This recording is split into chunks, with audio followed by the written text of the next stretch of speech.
Edu study मंत्र को subscribe करें, लाइक करें, बेल आइकन ऑन करें, शेयर करें। जय हिंद दोस्तों, एजू स्टडी मंत्र में आपका एक बार फिर से स्वागत है। और आज हम लेकर आए हैं लॉ क्यूज। तो लॉ क्यूज में आज हम देख रहे हैं दहेज प्रतिषेध अधिनियम 1961 से जुड़े हुए 10 महत्वपूर्ण प्रश्नों को, जो सभी एग्ज़ामों में आते हैं। जितने भी लीगल एग्ज़ाम हैं उनसे जुड़े हुए सभी एग्ज़ामों में आते हैं। तो आज का हमारा जो पहला क्वेश्चन हम ले रहे हैं उसे देखते हैं।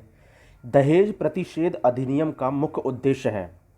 तो इसमें ऑप्शन ए दे रखा है दहेज लेने पर प्रतिबंध करना, बी दहेज देने पर प्रतिबंध लगाना, सी ए और बी दोनों, डी दहेज लेने और देने के लिए विधि बनाना।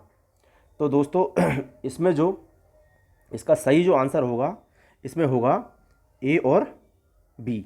यानी कि दहेज लेने पर प्रतिबंध करना और दहेज देने पर प्रतिबंध लगाना, ये होगा। ठीक है, आगे बढ़ते हैं। अगला इसमें हम क्वेश्चन देखते हैं। दहेज की परिभाषा दी गई है। तो दहेज की जो परिभाषा दी गई है ये किस धारा के अंतर्गत दी गई है? तो इसमें धारा 2 है, धारा 3 है, धारा 4 है, धारा 5 है। तो जो दहेज की परिभाषा दी गई है वो धारा 2 के अंतर्गत दी गई है। तो इस धारा के अंतर्गत क्या कहा गया है? इसमें कहा गया है दहेज से कोई ऐसी संपत्ति या मूल्यवान प्रतिभूति अभिप्रेत है जो विवाह के समय या उसके पूर्व या पश्चात किसी समय विवाह के एक पक्षकार द्वारा विवाह के दूसरे पक्षकार को, विवाह के किसी भी पक्षकार के माता पिता द्वारा या किसी अन्य व्यक्ति द्वारा विवाह के किसी भी पक्षकार को या किसी अन्य व्यक्ति को दी जाती है। ठीक है, आगे बढ़ते हैं। अगला जो क्वेश्चन है हमारा, दहेज में क्या शामिल नहीं है? तो इसमें दहेज में क्या शामिल नहीं है इसमें देखते हैं। विवाह के समय पक्षकारों को कुछ देने के लिए करार, विवाह के बाद लड़की के घर वालों से सामान मांगना, विवाह के पूर्व आपस में लेने और देने की संविदा और मेहर। तो दोस्तों इसमें बाकी तो सारी चीज़ शामिल है, जो नहीं शामिल है वो है मेहर। तो मेहर इसमें शामिल नहीं है। ठीक है, मेहर जो है वो मुस्लिम विधि है, शरीयत लागू होती है तो उसके अंतर्गत आती है, उसके अंतर्गत शामिल है। ठीक है, मेहर। तो दहेज के अंतर्गत मेहर शामिल नहीं है। आगे बढ़ते हैं। चौथा जो क्वेश्चन है, दहेज प्रतिषेध अधिनियम कब अधिनियमित हुआ? तो कब अधिनियमित हुआ दहेज प्रतिषेध अधिनियम? तो इसका आंसर हम देते हैं डायरेक्ट सी। इसका आंसर होगा 20 मई 1961 को दहेज प्रतिषेध अधिनियम अधिनियमित हुआ। आगे बढ़ते हैं। मूल्यवान प्रतिभूति का अर्थ क्या दिया गया है? ठीक है, तो मूल्यवान प्रतिभूति का क्या अर्थ है तो इसको हम देखेंगे। ये ऑप्शन दिया हुआ है हमारा दहेज प्रतिषेध अधिनियम की धारा 2 में दिया गया है, धारा 2 के स्पष्टीकरण में दिया गया है, भारतीय दंड संहिता की धारा 30 में दिया गया है, या दहेज प्रतिषेध अधिनियम की धारा 4 में दिया गया है। तो जो मूल्यवान प्रतिभूति है उसका जो बारे में जो अर्थ दिया गया है वो दिया गया है हमारा भारतीय दंड संहिता की धारा 30 में।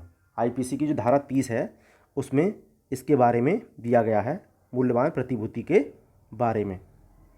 ठीक है, आगे बढ़ते हैं। अगला क्वेश्चन हम देखते हैं। दहेज की संपत्ति स्त्री के मृत्यु के बाद जो कि विवाह से 7 वर्ष के अंदर हो गई हो तब किसे अंतरित होगी? तो किसे ये अंतरित होगी? पहला इसमें ऑप्शन है माता पिता को, दूसरा है यदि संतान है तो उसे, तीसरा है दोनों सही हैं, और चौथा है डी सही है।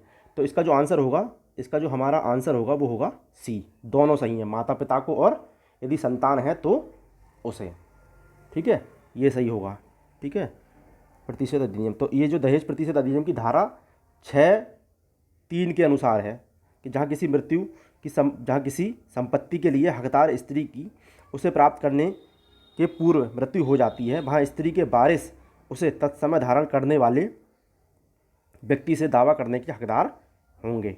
ठीक है, आगे बढ़ते हैं। अगला क्वेश्चन है, दहेज प्रतिषेध अधिनियम के अंतर्गत अपराधों का संज्ञान कौन कर सकता है? ठीक है, तो इसके अंतर्गत जो अपराधों का संज्ञान है कौन कर सकता है? दहेज प्रतिषेध अधिकारी, प्रथम श्रेणी न्यायिक मजिस्ट्रेट या महानगर मजिस्ट्रेट, द्वितीय श्रेणी का मजिस्ट्रेट या कोई भी मजिस्ट्रेट। तो इसकी जो अपराधों का संज्ञान जो कर सकता है वो कर सकता है प्रथम श्रेणी न्यायिक मजिस्ट्रेट या महानगर मजिस्ट्रेट, इसके संबंध में संज्ञान ले सकता है। आगे बढ़ते हैं। दो व्यक्तियों के बीच अपनी मर्जी से दहेज लेने देने के लिए किए गए करार की वैधानिक नवैयत निम्न में से क्या होगी? तो इनमें से क्या होगी? तो इसका जो हम देखते हैं, इसमें ए ऑप्शन दिया हुआ है, दहेज प्रतिषेध अधिनियम 1961 की धारा 5 के आलोक में शून्य होगी। बी, पीड़ित व्यक्ति मुआवजे का हकदार होगा। सी, दहेज प्रतिषेध अधिनियम 1961 की धारा 6 के आलोक में शून्य होगी। या डी, उक्त में से कोई नहीं है।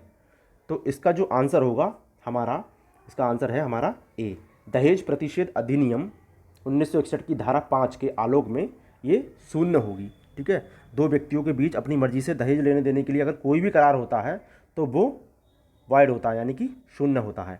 ठीक है, आगे बढ़ते हैं। दहेज लेना एवं देना किस विधि के अंतर्गत अपराध है? तो सीधी सी बात है, हम इतनी देर से पढ़ रहे हैं, ये दहेज प्रतिषेध अधिनियम 1961, ठीक है, इसके अंतर्गत अपराध है। आगे बढ़ते हैं और ये हमारा लास्ट क्वेश्चन होगा आज का। दहेज अपराध धारा 304B भारतीय दंड संहिता की विवेचना किसके द्वारा की जाती है? ठीक है, तो दहेज जो धारा 304B है ये दहेज हत्या से संबंधित है। भारतीय दंड संहिता की जो धारा 304B है, तो इसकी जो विवेचना करता है तो कौन सा अधिकारी करता है? इसमें ऑप्शन दिया है, ए थाना प्रभारी, बी निरीक्षक रैंक के थाना प्रभारी, सी पुलिस उपाधीक्षक स्तर के अधिकारी, या डी किसी भी विवेचना अधिकारी द्वारा। तो किसके द्वारा इसकी करी जाती है विवेचना? तो इसका आंसर जो होगा वो होगा सी, पुलिस उपाधीक्षक स्तर के अधिकारी द्वारा।